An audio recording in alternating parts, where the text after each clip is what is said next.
Vertigan, but if you don't, she's a member of our church. And Allie is also the chaplain at Rush Cancer Center. She's been there for a couple of years, and before that, you were at Rush Park Hospital as a chaplain.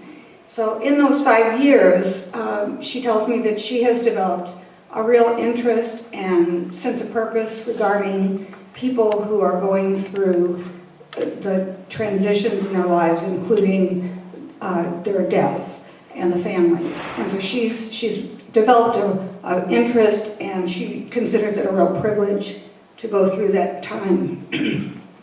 And she feels God most deeply through that sadness and grief. And as she said, being a chaplain in a hospital, grief comes with the territory.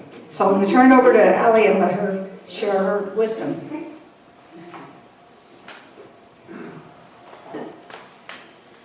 All right. I care that you always hear me well. If it turns out that I need to use this, then I'll do it. And I hope that someone will just wave to me. And I'll do my best to kind of stay focused here, but I will invite you to share with me if it's not working. I'm really delighted to be here today and happy to see all of you here together.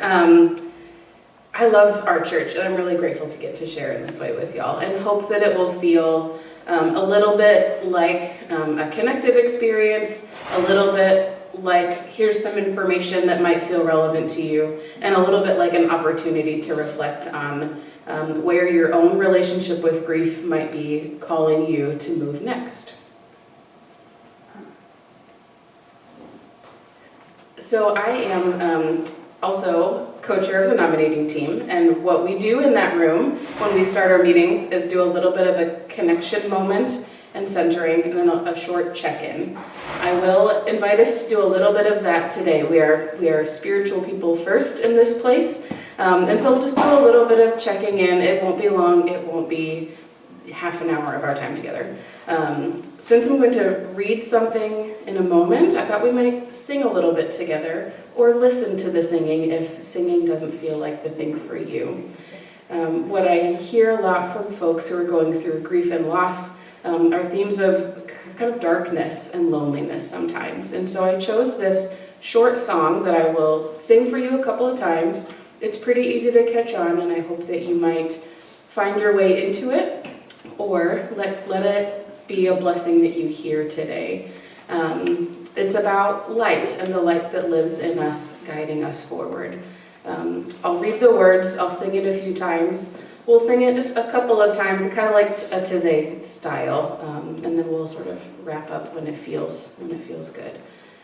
The words say, or the lyrics are, "May the lantern of my heart burn gently this day," and that repeats. And then the next lyric is, "Into all the places where light is needed." So we'll sing each line 2 times. I'll sing it a few, and then if you want to join in, please feel welcome. This is just to get ourselves centered in this spiritual place, in this tenderness together. I typed it wrong. I always say, "Let the lantern of my heart," but if I mess it up, you'll forgive me. May the lantern of my heart burn gently this day. May the lantern of my heart burn gently this day, into all the places where light is needed, into all the places where light is needed. That's the whole thing. We'll sing it a few times. Join in if you feel ready.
place.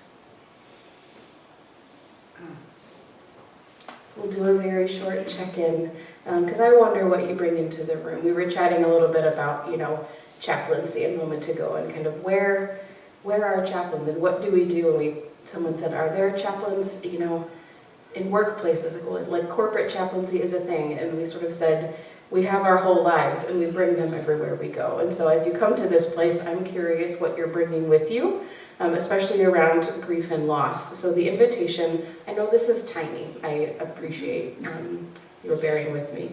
The check-in today is to offer in just a word or two, what kind of image comes to mind when you think of grief or loss? You might think of a roller coaster, or you might think of a rain cloud, or just one toothbrush on the countertop this time.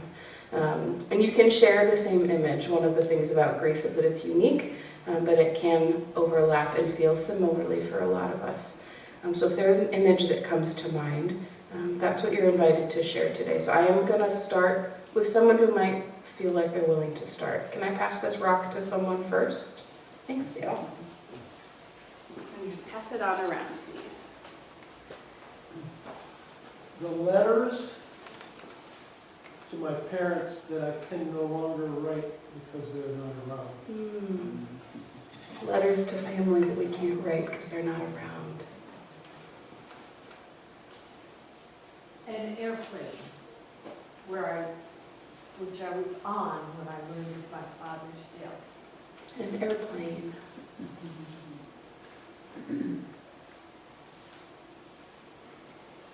A picture of a smallmouth bass that I used to fish for with my father as a child. A picture of a smallmouth bass. Has to be smallmouth. Smallmouth in particular. Largemouth can get out of here. Yeah, right. Memories of traveling with my wife. Memories of traveling. A single chair. A single chair. A baseball glove that my brother used when he was 12, 14, etc.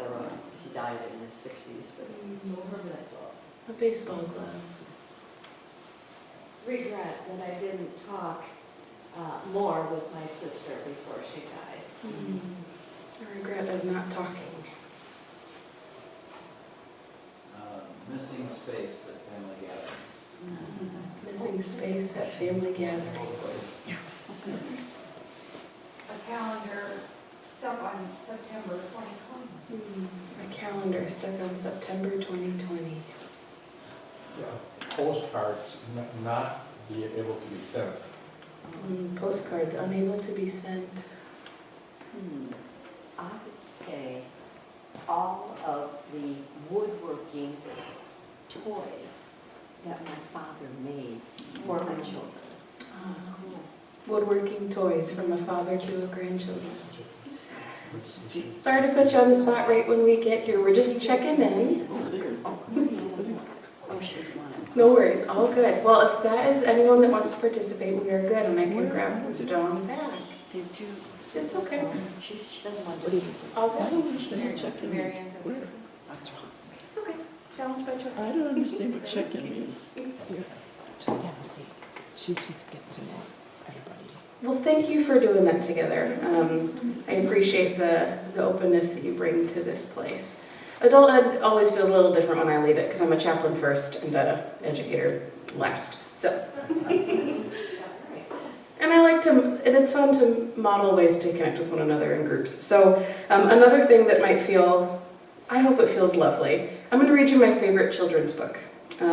This is the book called The 10th Good Thing About Barney, and it's how I learned about grief when I was a kiddo. And we'll use it a little bit in our conversation today. And I regret that I can't show you the pictures too well, but I'll be able to pass it around if folks want to read it. It's called The 10th Good Thing About Barney, and it's by Judith Viorst. Is that how you pronounced it earlier? I believe you.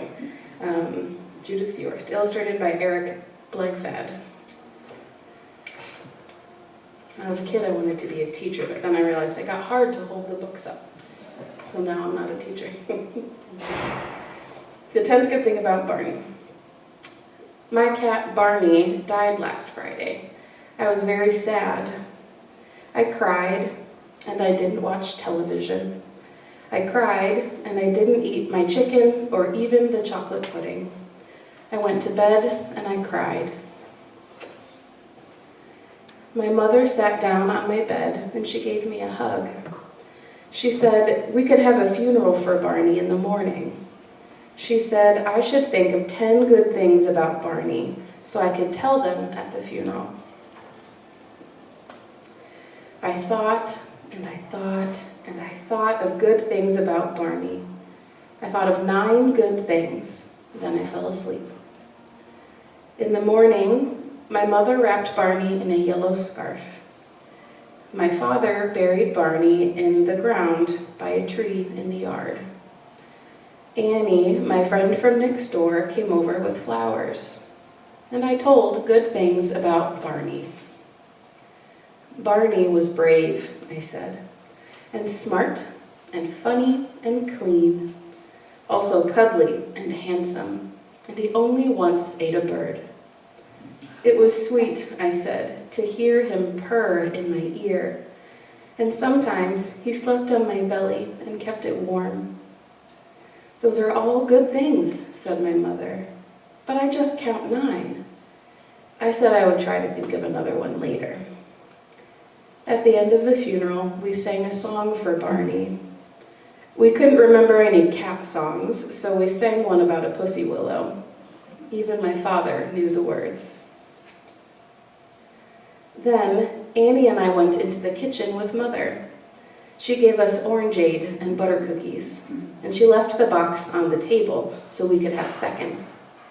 I gave my seconds to Annie. I miss Barney, I said. Annie said Barney was in heaven with lots of cats and angels, drinking cream and eating cans of tuna. I said Barney was in the ground. Heaven, said Annie. Heaven, so there. The ground, I told her. The ground. You don't know anything. My father came in from the yard and took a cookie. Big-mouthed Annie said heaven again. I said ground. Tell her who's right, I asked Father. She doesn't know anything. Maybe Barney's in heaven, my father began.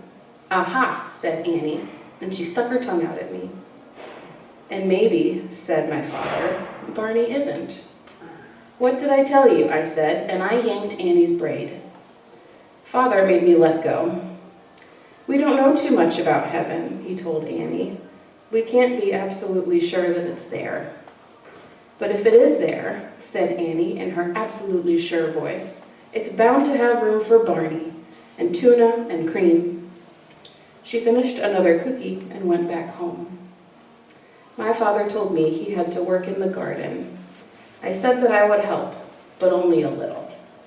I told him I didn't like that Barney was dead. He said, why should I like it? It's sad, he said.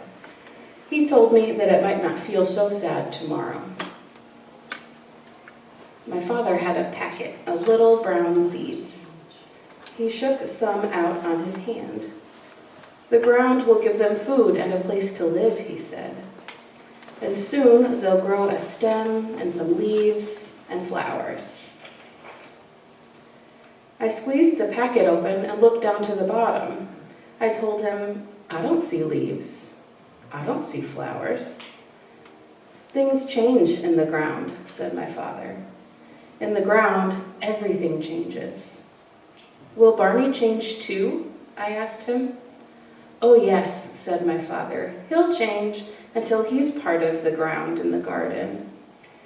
And then, I asked, will he help to make flowers and leaves? He will, said my father.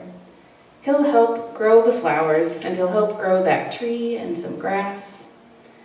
You know, he said, that's a pretty nice job for a cat. My father and I planted all of the seeds in the garden.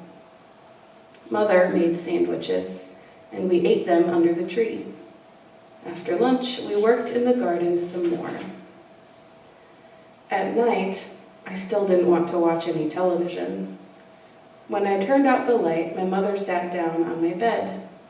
She gave me a hug, and I said I had something to tell her. Listen, I said, and I told the good things about Barney. Barney was brave, I said, and smart and funny and clean, also cuddly and handsome, and he only once ate a bird. It was sweet, I said, to hear him purr in my ear, and sometimes he slept on my belly and kept it warm. Those are all good things, said my mother, but I still count just 9. Yes, I said, but now I have another. Barney is in the ground, and he's helping grow flowers.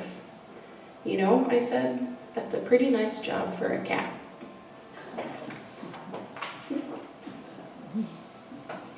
This is my favorite book.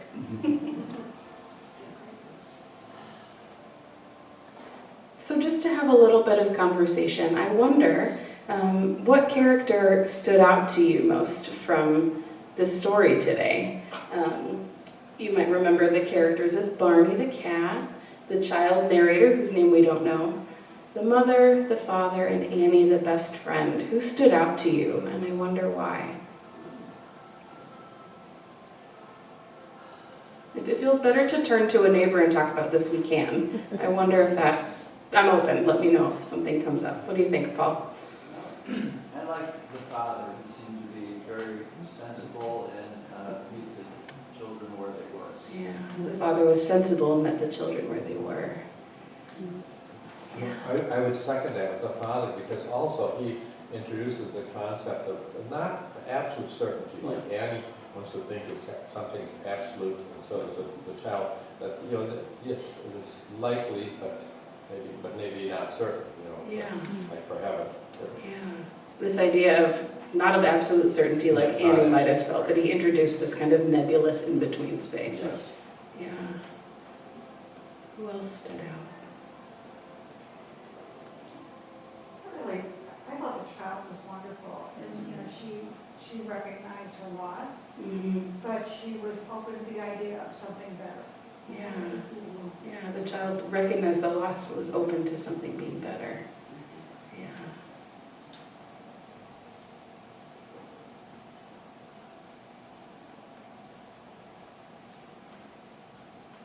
Well, I identified with the mother, and maybe that's because I am a mother, but the mother sitting on the bed and hugging a child, I think touch is important. When people are grieving, and just the sensitivity of the mother to just, okay, time to go to bed tonight, you know, knowing that Annie's in a process here, Yeah. so.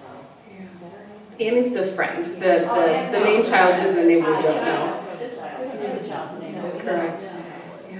Do you identify with the mother character resonated for you because of the tenderness and the touch and Right. yeah, beautiful. Yeah, and the sensitivity to The know sensitivity. child was really struggling. Yeah. Thank you. Did it identify if the child was a boy or a girl? Let's see if any pronouns get used. I think it's written in first person. So, I mean, in the imagery, it's drawn like a little boy. Or a little girl with short hair. Gender's a construct. Yeah, I'm not sure. I've always experienced it as a little boy, but That's what I thought too, so I'm Yeah. surprised somebody else thought it was just me. yeah. I don't know why. Yeah. Yeah. Other things that stand out? Or other characters that you noticed?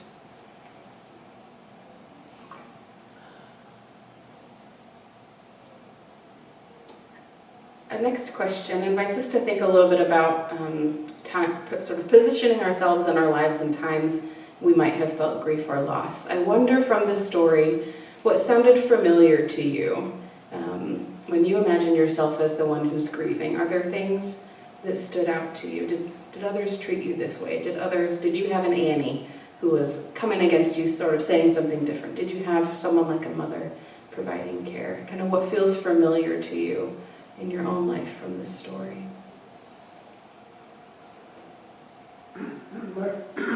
My first death experience was my grandpa, and I would have been 8 years old, 7 or And my mother made a point of taking me to the coffin and putting my hand on my grandpa's hand. And I don't know that I was spooked, but I probably would have thought it was appropriate, right? So I don't know that she said any other words. She was trying to do something. Yeah, you remember being a child. I Yeah. took it to mean, we don't have to be spooked. Uh-huh. This is your grandpa, this is Yes. where he is now. Yeah. You remember going to a coffin and having your hand placed on the hand of your grandfather. And of course, like all of us, he had all these Yeah. cords up and down his head. I Yeah. got to see it real close. Yeah. But And it sounds like the message you took was this, you don't need to be spooked. You don't need to be Yeah, you don't afraid. need to This be is spooked. normal it was almost. kind of my mother didn't do lots of things, but she did a lot of conscious things. Sure. Yeah. You need to know. Yeah.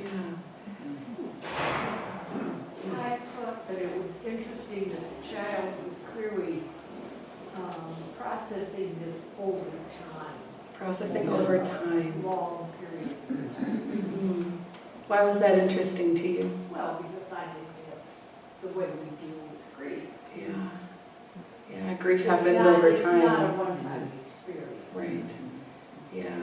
Yeah, it's sort of, sometimes we get this image of like grief being like a checklist. Like first I do this, or I can only be sad for this amount of time. There's this sort of linear, concrete place, but you're lifting up, no, grief happens over time. It happens over a long time sometimes. Yeah, Catherine. The child's acceptance spoke to me, Mm. and it reminded me of my father's death, which he pretty much planned. He'd been very ill and he pretty much planned his death. And, his wife, his second wife, and my sister and brother and I were with him when he died, and it happened to be the 4th of July.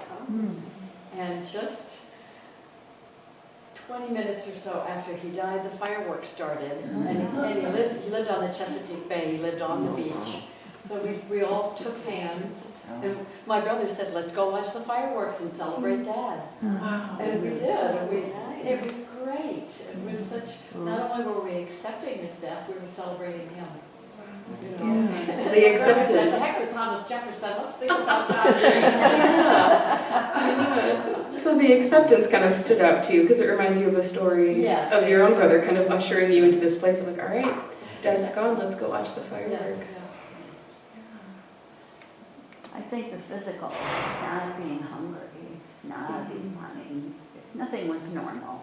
Nothing was normal. And that lasted at least 2 days, Yeah, perhaps, yeah, maybe a little something, but yeah. I think, when my husband died, it was sudden.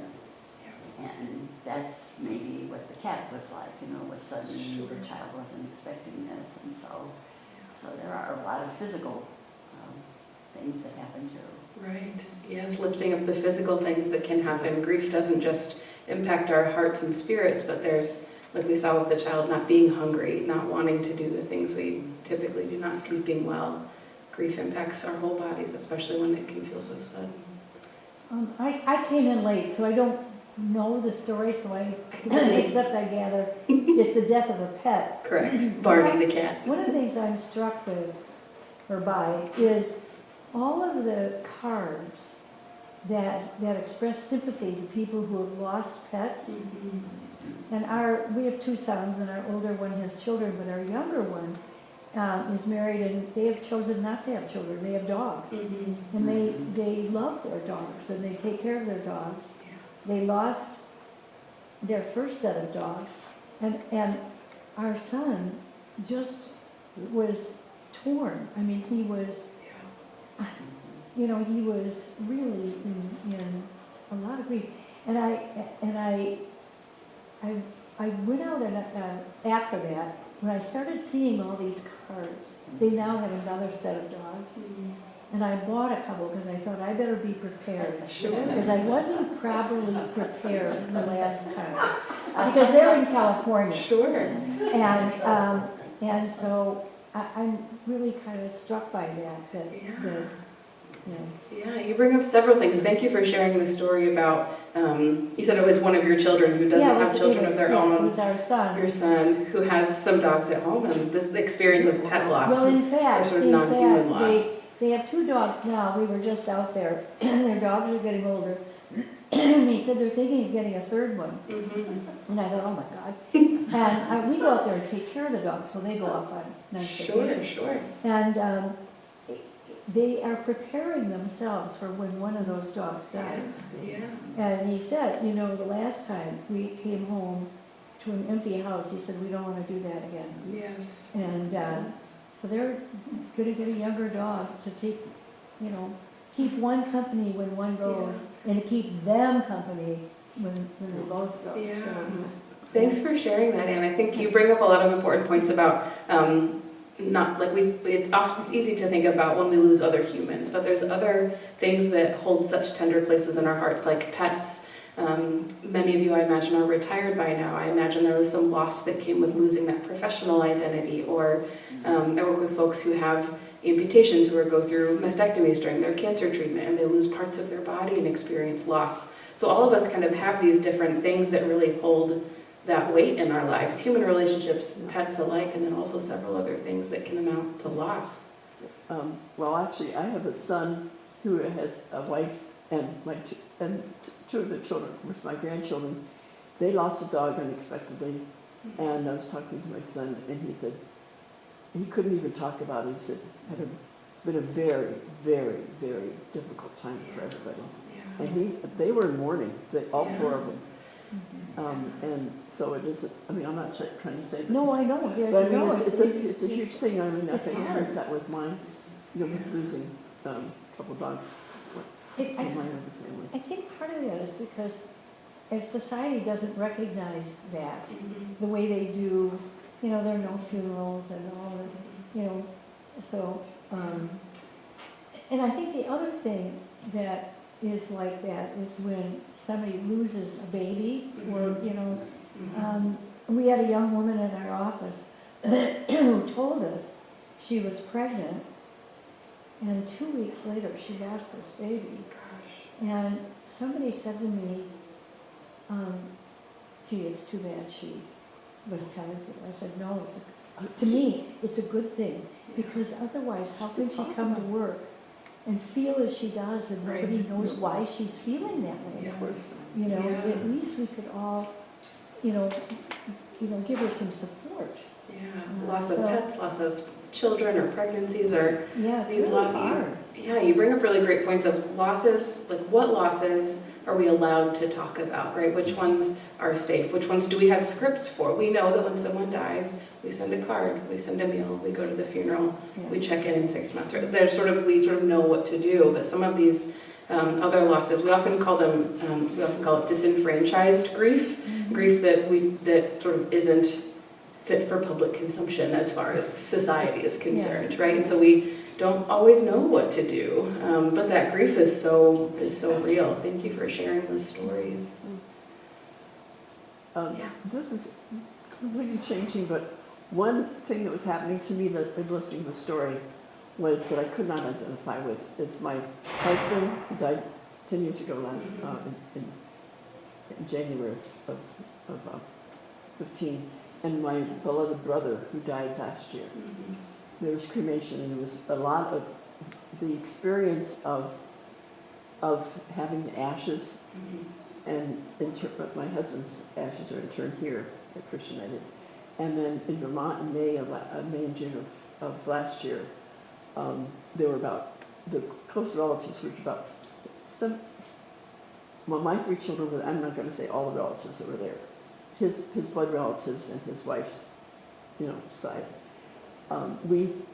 It was in Vermont, overlooking the Connecticut River Valley, and we had a huge container of ashes, and we went around in all different parts of their property. They're on the edge of the Appalachian Trail, and they have quite a bit of acreage around their house, and we went. Every single person took the ashes, even his 3.5-year-old grandson, and shook it, and then, said what, just as briefly as possible, what a memory or something, why he was important to each person. And then the ashes were thrown into the bushes or into the Yes. I'm not going to go through the whole thing, but that was, it's so extremely meaningful. And Right. of course, those ashes probably are not going to be growing any flowers or what. Maybe. They'll be growing bushes in the Appalachian Well, Trail.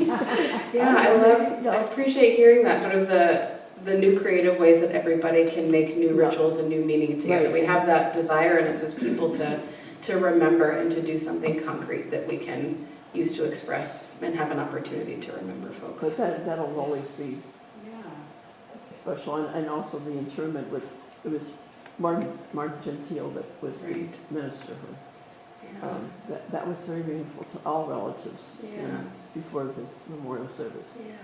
Thank you. That's a good bridge into sort of the flip side of this question that some of y'all have already spoken to, so we don't need to, if it's okay if you don't have 10 new things to say, as a group. So this question sort of says, what sounds familiar from our story as someone who has comforted someone who is grieving? Were there characters, Beth, you mentioned I recognized myself in the mother because of the tenderness. I wonder, are there other characters from the child to Annie, the friend, the mother, the father? Did anyone stand out to you from your own experience of comforting someone else who's grieving?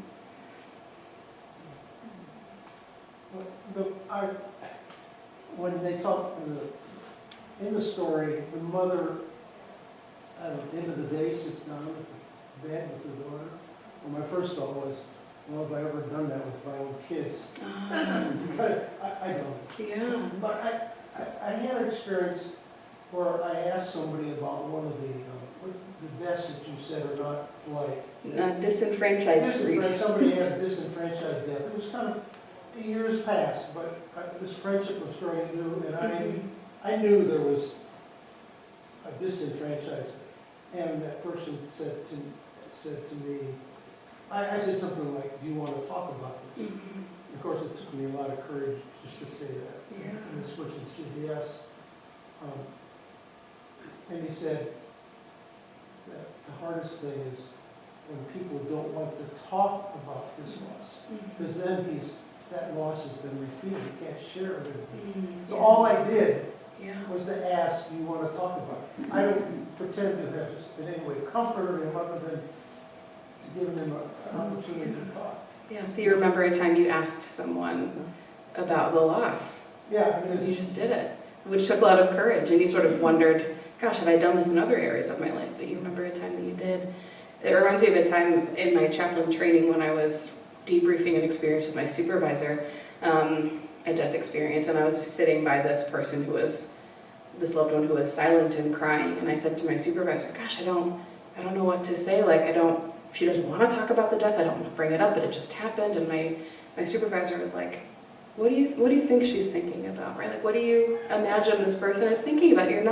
To ask about a death isn't always you're not always suggesting a brand new thought to someone. Someone who's grieving is probably thinking about the person that they've lost. If you're thinking about it, they're thinking about it. And what's the worst that happens? We trigger some sadness, and then we support one another through it. Sadness is one of those emotions we don't need to be afraid of. We're sort of taught to tuck it away and bury it and not share it with anyone, but burdens carried together are halved, right? What's that phrase? Sue? My mother was in hospice for 6 months in a nursing home. And I went down every week to see her. I was taking care of the house, closing out the property, and I went every week. And near the last 2 months, she was angry. She said, why am I still here? I'm ready. Your mom was I ready. want to go. Yeah. And I would listen, because, I'm going to see her. Why am I still here? And I said, well, God didn't call you yet, Okay. but I'm ready. And she talked to me about her dreams at night.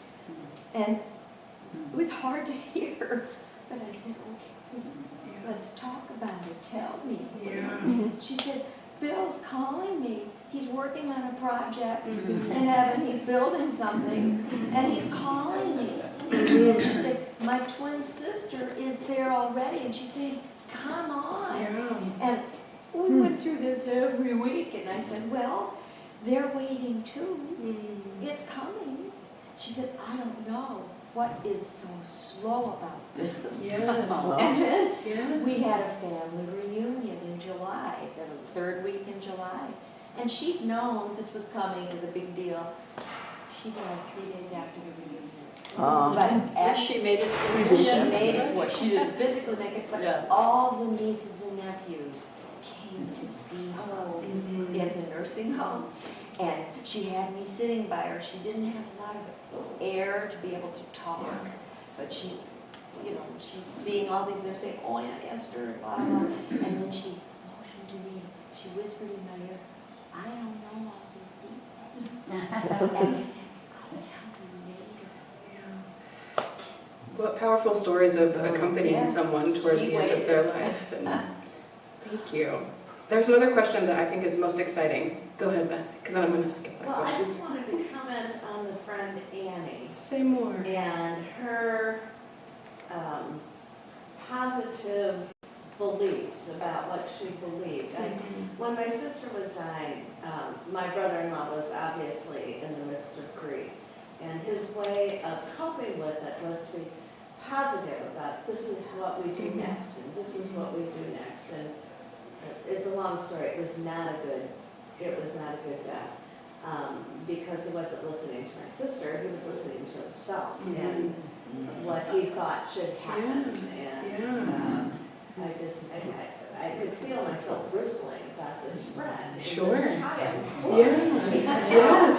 And I thought, why am I bristling? And I thought, oh, that's why. Yes, this certainty or this, some folks will sort of chat in a sec about how grief might show up, and some people are very certain and very ready and kind of cope differently than we do.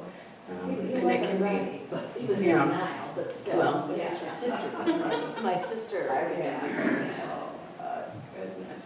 I wish we could talk for 100 hours about grief. I'm a real fun party trick. So I'm going to skip this question, but I think it's worth talking about or thinking about for yourself or with others about sort of when you were young, what were you taught about things like death and grief and loss? For the sake of time, I do need to skip it, and it breaks my heart to do it. Just because I do feel like I should give some information about something, because this is adult education after all. Probably not teaching you things that you don't already know, but just thinking about the reactions that we saw in the book. Y'all picked up on lots of them already.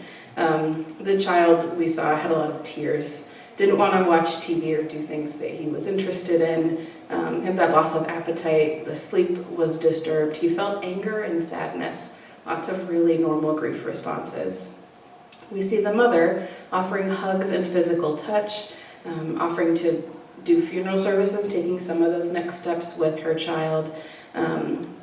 Memorializing is a huge piece of grief and something that a lot of us, I would argue all of us, feel called to do at some point. She invites him to think of these 10 good things. She has some flexibility in her norms. I imagine another day where the mom would have given each kid 2 cookies and put the box away, because we only have 2 cookies for snack, but she was able to say, no, I'm going to leave the orangeade and the cookies on the table so you can do what you need to do and listen to your body. So she was flexible in grief. The father, he's really cool to me. He did some of the action. He did what a lot of folks sort of do in grief, sort of carry on with the things they know how to do. He buried Barney. He did his planting. He sort of kept on with the things that helped him move forward. He also did a great job sitting in that unknown between, do we know if Barney's in the ground or if Barney's in heaven? He sort of held that uncertainty really beautifully. And he normalized all their feelings. I imagine that neither kid felt dismissed by the father. He sort of said, this is all pretty normal. And then Annie, the friend, she does a lot of things that I know I've done in the past when folks are grieving, right? She did some of that expression of sympathy. She brought flowers. She went to the funeral. She had snack with him after. She did that companionship as well as she knew how to do. And she also did something a lot of us do, which is turn toward religion or spirituality. Some of us turn away from those things in grief, but Annie in our story turned toward that as a source of meaning making and comfort in a time she didn't really know what else to do with. And they all did the ritual together. They all had that funeral service. So the more that I learn about grief, the more I'm like, goodness, this is, if anyone reads one book about grief, read this one. Because they seem to do it really well. So again, more things you probably already know, but just to normalize them in this space together too. We learn that grief affects everyone differently, but that everyone has some reaction to grief. You might even say, gosh, maybe maybe the dad didn't like the cat very much. Maybe he wasn't close to the cat. Maybe he's not feeling as sad as anyone else. But he's still affected. He's still impacted by this grief. Grief is not only emotional. We talked earlier about how it affects how a person thinks and feels and behaves, even what they believe. It affects our bodies.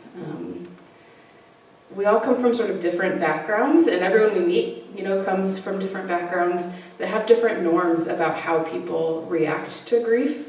Sometimes, I'll get called to patients' rooms when they've passed and their family is wailing and loud and crying and throwing themselves on the ground, and that can be startling to some folks, but in the room, that's the most normal thing we can do. This is a huge loss, and this is how we know how to respond to loss. Others come in and they're there for 5 minutes and say, well, mom's gone, that's that, this is just a body, and then they leave, right? So there's so many different ways that everyone has learned how to deal with grief and how to show up at end of life or around other non-death losses. And so it's always good to be curious about how other folks are showing up and be as gracious with them as we can. And we talked about this too, is that the intensity of grief changes over time and through personal growth. Grief, I've got a cute little diagram on the 2 slides from now that shows how grief is not the sort of like linear straight checklist, but it's often something that we engage over and over again. I was talking to someone recently, and I was like, oh, well, of course this time feels different. This is the 1-year anniversary. This is a milestone you thought you would have with your parent, and every milestone in your life is going to be like this. That your parent's not with you. There's always going to be a little bit of grief in every kind of thing. So grief changes over time as we go through different experiences. Highlighting just, again, some of those spiritual changes that I feel like I'm telling you things you already know, but it's good to put words to them. Changes in spirituality are really normal throughout grief, and so it's interesting to be in a spiritual community and imagine how can we meet people as a faith community when they're going through grief if we know that folks might be asking a lot of why questions. Why did this happen? Why didn't I this? Why didn't they that? Or sort of derivatives of that, kind of what do I do now questions, these curiosities about meaning and purpose. There might be anger at God or other higher power, words that folks might use. Folks might have a change in beliefs or values. You might have been raised in traditions that say if you pray hard enough, if you believe hard enough, if you are good enough, if you act a certain way, good things will come to you. And so then something bad happens, and you say, well, am I bad, right? There's lots of challenges or questions to some of our most basic assumptions or thoughts in our spirituality when we're encountering really significant loss, either, in death or in non-death, right? Like if your kids go off to college and they don't call you every couple of days, it's like, gosh, I thought I was their mom. I thought this role got challenged, right? So I think, there's lots of ways that, if we think of change in belief kind of broadly, right? Like whenever we experience a loss or a shift, it can sort of shake up some of those assumptions we carry. Some people lose faith entirely as part of their process, or they change to a different faith tradition, or they might feel strengthened in their faith and they might say, gosh, God was with me every step of the way through this loss, and I really feel connected to a higher power. So kind of both things can happen. And of course, I think there's this human need to find meaning and purpose in life and in loss in particular. want to get to some sort of settled place of acceptance of, okay, this happened, I might not know why this happened, but I'm okay with that, or I'm not okay with that, and I'm going to find out why. Cases of like, you know, those disenfranchised groups where death is happening in a traumatic way, or in a, you know, in a drive-by shooting, or in some kind of situation where like, okay, there's information to be had, and now I need to go find it. There's lots of ways to get to that acceptance or that meaning and loss. There's a lot of words, don't worry about it. Just, you know, there's lots of myths about grief, which are these big guys on the left side. Myths around grief include that the goal of grief is to get over it, and if you ignore the grief, it'll go away. Staying busy is the best way to cope. It's not sustainable to stay busy all the time. These ideas that grief is just an emotional reaction to loss, and we know it really shows up in lots of different areas in our spirit, in our mind, in our bodies. There's sometimes a myth that grief is predictable, that it's ordered. If I asked you what the stages of grief are, you could probably tell me. There's this myth that sort of that's how it goes. There's this idea that grief involves letting go of the person that died. There's a myth about grievers should just be left alone to kind of deal with their stuff and kind of do what they need to do and move through it. And there's this myth that grief just gets better with time, that that's all it takes. And after a while, it won't be so darn sad. And sometimes that's true. This is too small again. Gosh.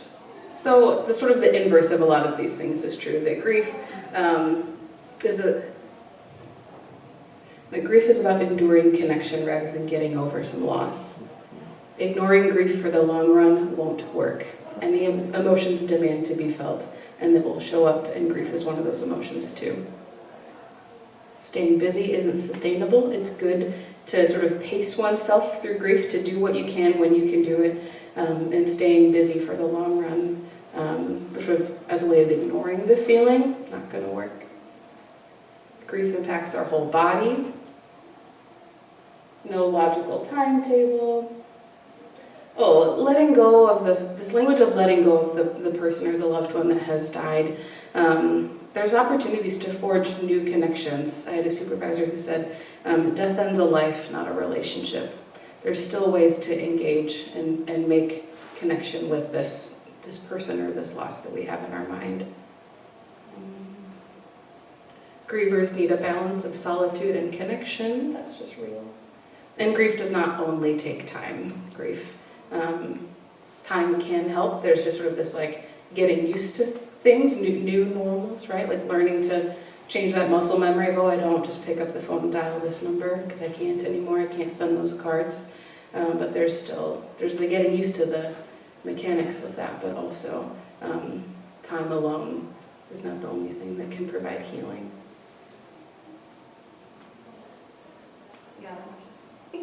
Yeah, feel free to take pictures of slides if that's a thing for you. Stages of grief, right? We I think by now, I wonder, start over. I'd be really curious to hear from folks who were kind of in the world when Elizabeth Kubler-Ross kind of put this stages of grief model out there, because I like in my mind, I wonder what it was like before, but suddenly the stages of grief language was the language that was like in the world now, and people knew or had a way to talk about grief. She didn't actually design the model to be about death. It was about people with life-limiting illness adjusting to their diagnosis. She said that this is what people go through when they get a diagnosis or have a medical or like a physical loss in their life. It was never actually intended to be applied to end of life. But as you can see, we sort of know that we sometimes think that grief is going to be an arrow like that we're going to check one thing off, but really it's a lot like a squiggle, and we kind of circle around in all of these feelings for a lot of different time. There's lots of cool grief theories out there. My favorite is called continuing bonds. And what I like about it is that it honors that grief is ongoing and that it's normal to try to stay connected to a loved one after they've died or after they're gone or after they're away. Lots of the behaviors in this model are things that it sort of normalizes the things that we want to do anyway. We want to save things from the people we love. We want to keep doing the rituals like putting a balloon on the back porch on the anniversary of the death. They're going to the forest to remember this is where we scattered ashes. The conversations we have with our loved ones. My mom has a wind chime that she took from my great-grandmother's porch, and whenever the wind blows, she goes, "Oh, Grandma, you telling me something?" Right? Those conversations we want to have, those are super normal, and can help process and help us make these connections with our loved ones, because their memories, their being is still alive in our memory and in our lives. So again, continuing bonds allows there to be connection. There's just room for us to stay connected to folks, and can help our grieving process as we move through. Too many words, I have 3 minutes. So I won't read them all. Self-compassion through the grief process is kind of one of the things I hang my hat on. If I can try to work with patients or families on any of this kind of stuff. If we can focus on self-kindness rather than self-judgment, we'll get a long way. Would you tell your best friend to get over it if they were sad? Probably not. So how can we speak to ourselves the way that we might speak to someone else who's going through a difficult time? Self-compassion is also characterized by the sense of common humanity. When we're suffering, when we're going through a hard time, it can be really easy to feel like I'm the only person in the world who is having this painful experience, because we're in our own lives. We only live our own lives. But if we can remember, try to connect to the reality that suffering is a universal human experience, it can kind of balance us out a little bit and not focus too far. Sort of right sizes some of the feelings of pain that we might feel in a zoomed out kind of scale. And then mindfulness is a great practice to sort of, again, allow us to feel our feelings but not be overcome by them. So if the only thing we latch onto is whatever feeling in one way or another, then we don't get to feel other things. And so being present and honoring, like, oh, today's a day I feel sad. I'm going to feel that, so that way you allow yourself to have those feelings. Goodness, I like my next slide better.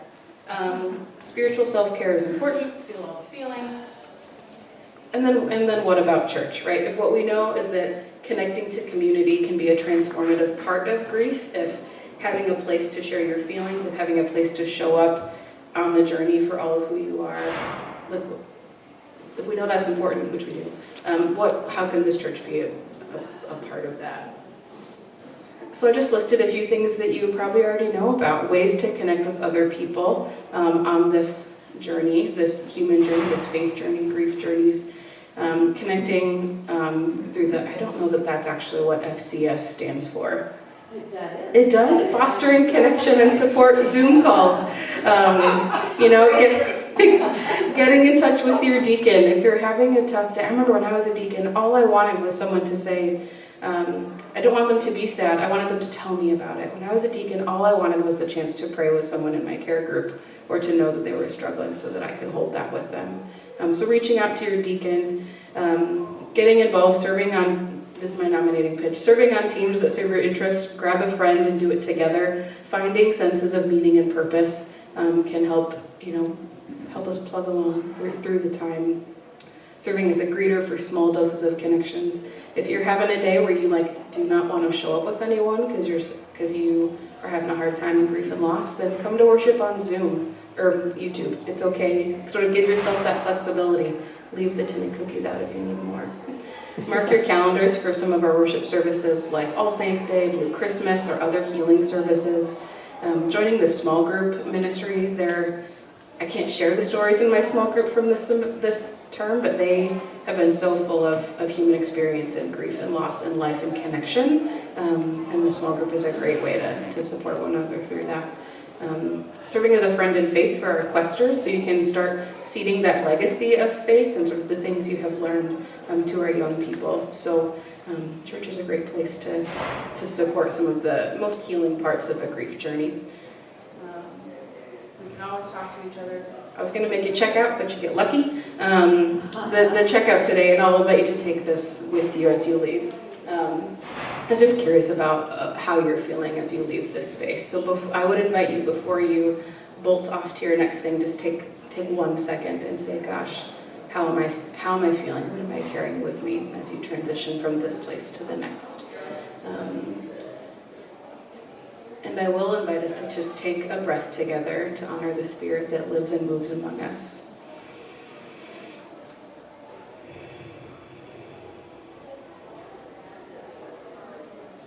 Amen. Go in peace. Thank you.